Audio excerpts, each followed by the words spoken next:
వైజీఎల్ talks ఛానల్కి స్వాగతం సుస్వాగతం. విహంగ జీవనానికి మానవ జీవనానికి మధ్య ఉన్న అనుసంధాన పోలికేంటో ఇవాళ తెలుసుకుందాం. విహంగం అంటే ఏంటో తెలుసా? పక్షికి 2 రెక్కలు ఉంటాయి. పక్షి 2 రెక్కలతో హాయిగా విహరిస్తూ జీవిస్తుంది. అలాగే మానవ జీవితానికి కూడా 2 రెక్కలు ఉన్నాయి. ఒకటి ఆధ్యాత్మికము, ఒకటి భౌతికము. ఆధ్యాత్మికము అంటే స్పిరిచువాలిటీ, పరవిద్య. అదే భౌతికము అంటే ఇహము.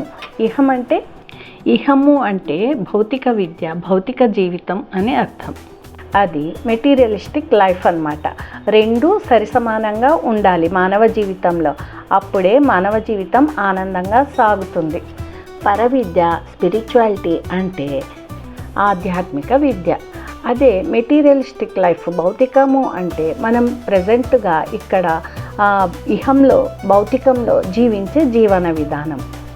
మానవ జీవితానికి భౌతిక విద్య ఎంత అవసరమో అలాగే ఆధ్యాత్మిక విద్య కూడా అంతే అవసరం.